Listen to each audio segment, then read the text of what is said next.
in They play. terms of in terms of structure and in terms of my thoughts on the game, Brendan, I agree with you. I think England look good overall.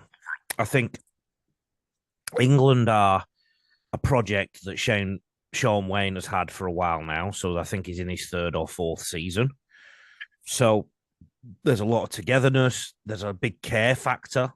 Taylor, they care about playing for England, which I don't think is something we can say about the Kangaroos. Not the people that are there, but the people who aren't there. And and they've put together some combinations that know each other very well.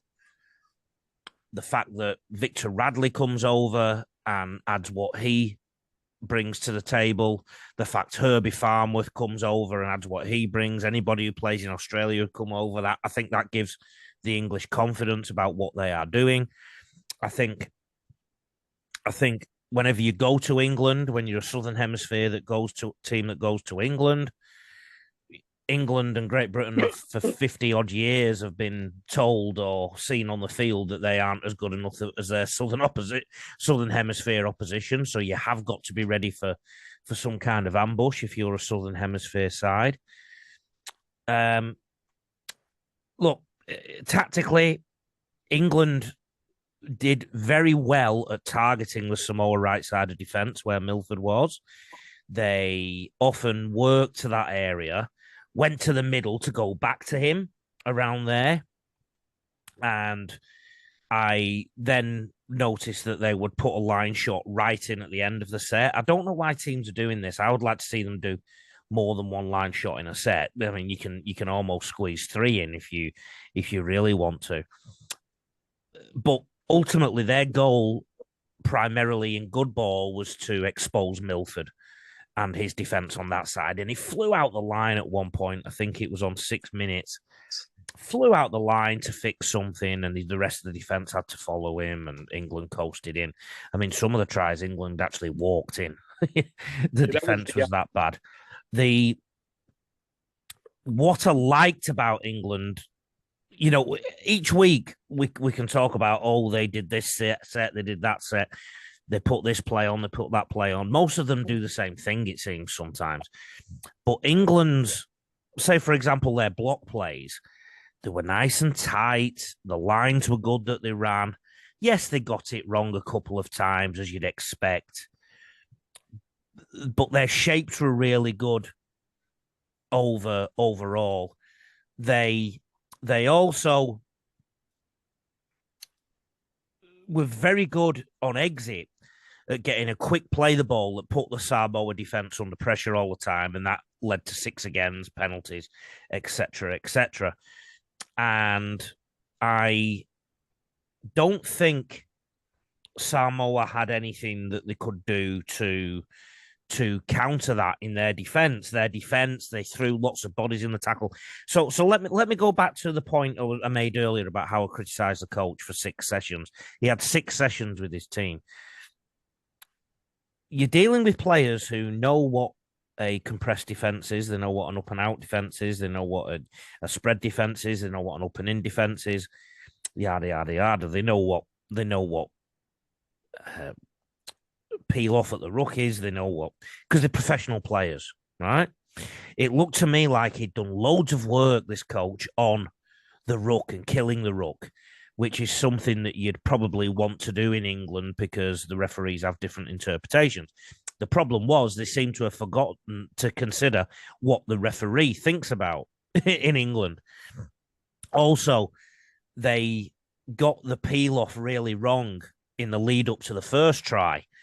The wrong person came off first out of the ruck, and the hooker just went straight through. And then 2 plays later, they were scoring on that left side, the Samoa right side. So the speed around the play the ball led to penalties. It led to line breaks, etc., etc. Defensively, England, the Samoa have got so much work to do. I also felt their line speed dropped off very quickly. They looked heavy in the legs. I wonder what he's done in these 6 sessions. I don't know how much he's put the players through, because these are full-time professional players. I don't necessarily buy in to this anymore that because they're from Samoa or Tonga, they're going to be bigger than England or Australia. I don't buy into this anymore. The size differential is hardly worth mentioning. I mean, we seem to have the same mindset as we did 30 years ago when a team that came from the islands or New Zealand was sometimes twice the size of some. But now, in terms of sports science, the way to train and everything else, the bigger players are smaller than they used to be, and the smaller players are bigger than they used to be. So they're all very similar sizes. If you were to weigh the packs, I'm sure the Samoa pack might have been 10 kilos heavier, 20 kilos heavier. The reality is they were either heavy in the leg because they'd done too much training that week, they'd done too much something else that week, because they look really heavy legged to me, and they looked heavy legged in both halves to me, Rosie. You said they got better and looked like they had more energy in the second half. I think that's because some more things went away. Now, talking about Samoa, and there's a second test this weekend.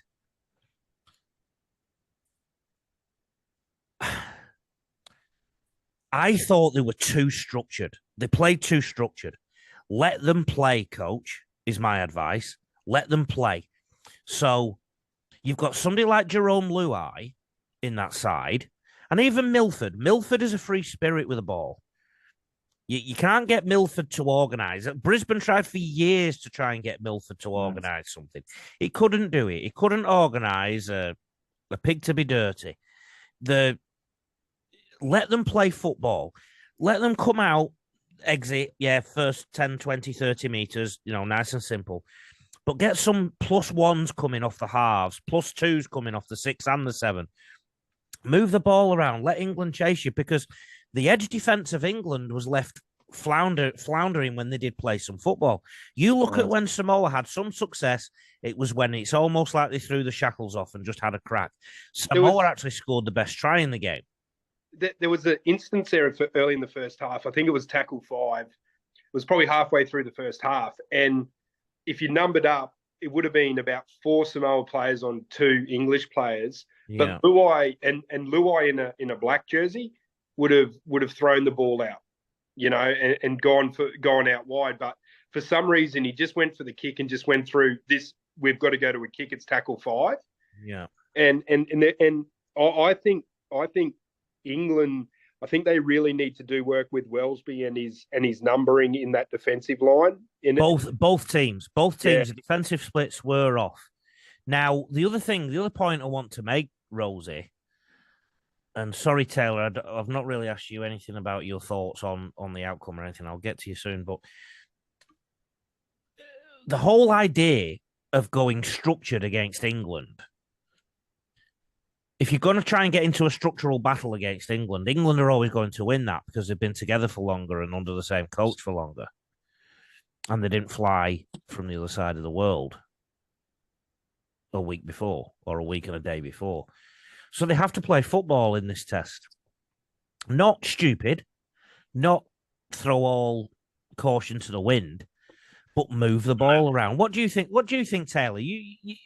There's players like Milford and Luai there.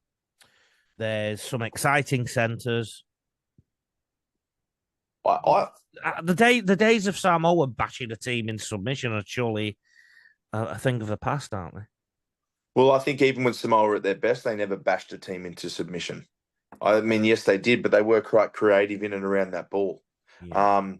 And one thing I will say is I felt England were quite creative. I thought England were probably played a little bit different to how we thought they would traditionally. I thought Williams was great with the ball in hand. He seemed to pop up with a lot of different opportunities. And Williams was brilliant, mate, wasn't he? A lot of eyes up football in that England side. Even the Victor Radley try, just pushing through the middle, things like that. I thought that England were quite creative, and there was a stark difference between the two. And Samoa definitely looked better, with Luai threatening down that left edge. A couple of kicks here and there. Yes, there were some passes, some small detail and just refinement of that skill that could have been there, but they certainly were having more of a crack. I think Skelton on the edge at one stage almost got through and threw a bad pass, and there were some things like that can be tuned up. I probably counter one of your thoughts there, Lee. Not against it, but you said, I wonder if they did too much in those 6 sessions. You wonder if they had heavy legs because of that. I'm starting to think maybe because of the structure of the football they play, maybe they did a bit too much ball work and they didn't do anything in terms of fitness. Maybe they didn't do a gym session. By half time, they had done 60 more tackles than England. Yeah. That's 10 sets of 6. And that comes down to their discipline. And if you think about, the Samoan side, a lot of those blokes haven't played footy in a month and a half.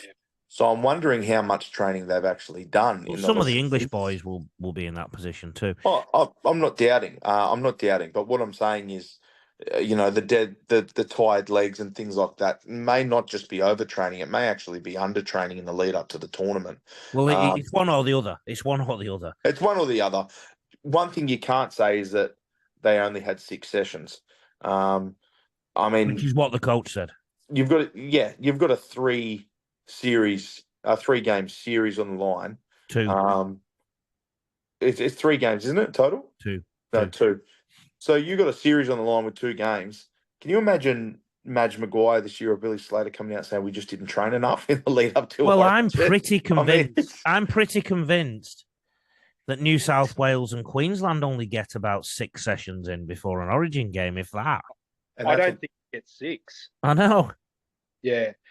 You know who I think